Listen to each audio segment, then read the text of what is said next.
Salut tout le monde, Jeff Plante à l'appareil. Je vous jase aujourd'hui parce que j'ai le goût de partager avec vous une lettre que je viens de recevoir de la part d'un dénommé Stéphane Gendron. Vous savez, Stéphane Gendron, c'est ce genre de polémiste là, qui sévit dans certaines stations de radio de la province. En fait, c'est pas nécessairement de Stéphane Gendron, mais bien d'avocat de Stéphane Gendron, parce qu'imaginez-vous donc que j'ai reçu une mise en demeure de sa part. Et évidemment, j'ai été mis en demeure parce qu'il y a un site qui a été créé, une page Facebook qui a été créée qui s'appelle Appui de Gendron à Charkaoui, c'est assez. Et page créée par M. Daniel Laprès. Via cette page, donc blablabla, on dit qu'on incite les internautes à réclamer le congédiement de M. Gendron et en organisant, imaginez-vous bien, une campagne de salissage auprès des commanditaires de Bell Média. Cette campagne de harcèlement et d'intimidation se fait d'ailleurs en parallèle sur votre propre page Facebook. Et on parle ici, évidemment, de diffamation. Bon.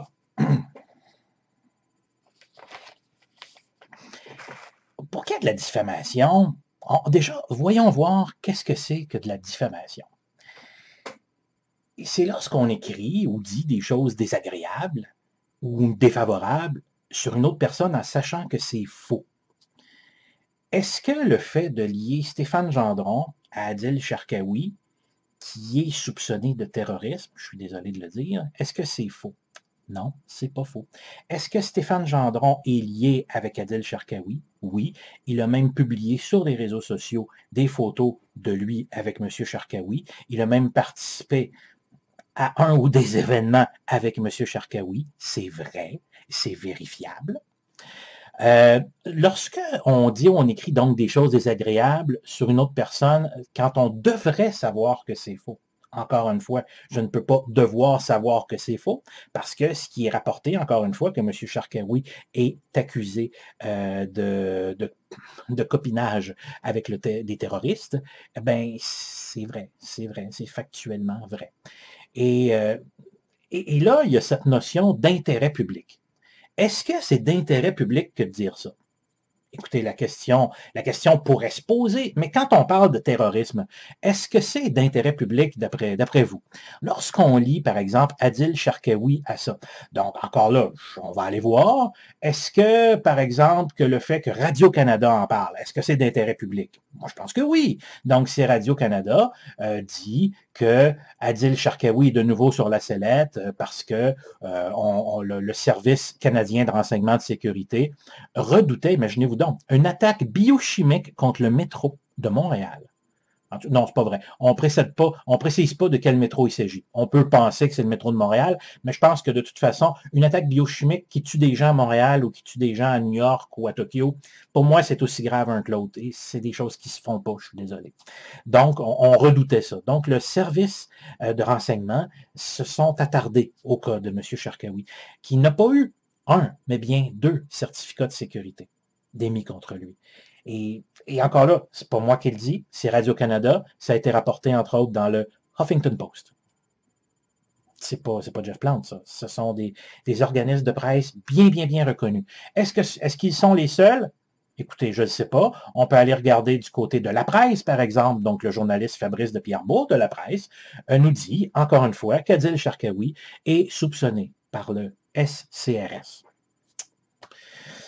Bien, encore là, toujours relativement à ces attentats qu'on voulait monter, et aussi du fait que M. Sharkawi aurait eu une conversation téléphonique, aurait aussi dit qu'il aurait avancé de l'argent ou donné de l'argent pour ces basses œuvres-là.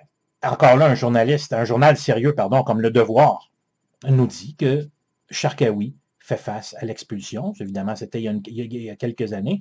Et pourquoi il est encore ici? C'est parce que Sharkawi a réussi à plaider que dans son pays d'origine, sa vie était en danger. Donc, c'est pourquoi il est encore au Canada. Ce qui ne veut pas dire que les services de renseignement ne le soupçonnent pas toujours, soit dit en passant. C'est ce qu'on nous apprend dans une série d'articles.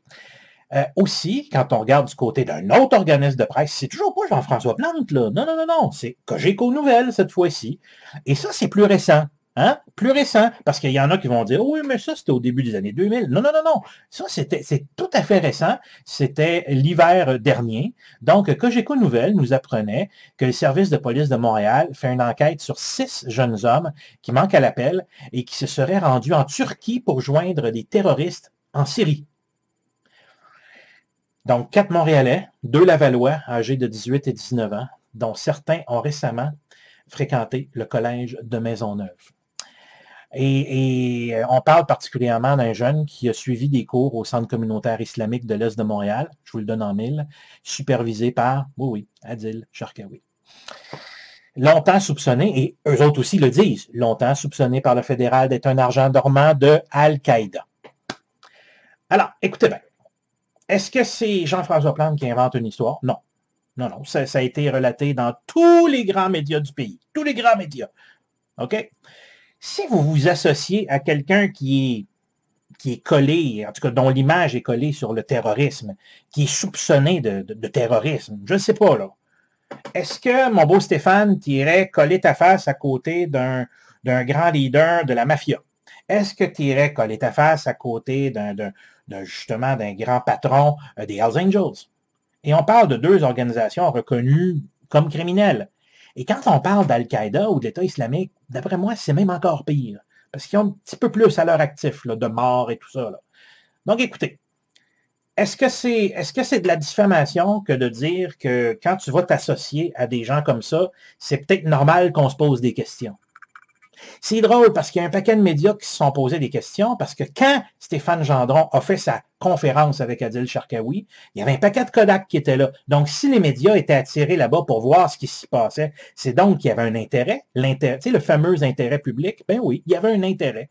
Alors, le fait de montrer ça, est-ce que c'est... Parce que, mon Stéphane, tu l'as montré sur ta page Facebook. Évidemment, quand tu as vu que ça pouvait te mettre dans le trouble, tu l'as effacé.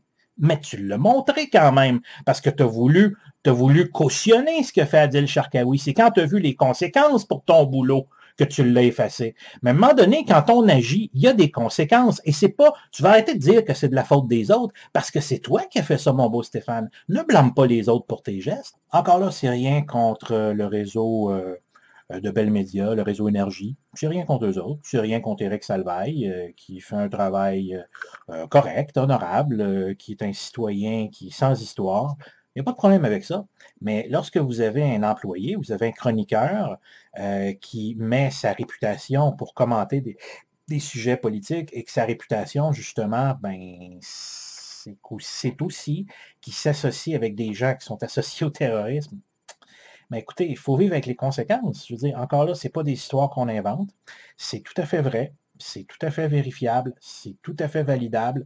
Vous pouvez faire vos recherches. Tout est là, tout est sur Internet. Donc, encore là, rien contre eux autres. C'est juste de demander aux gens, vous, êtes-vous d'accord avec ça?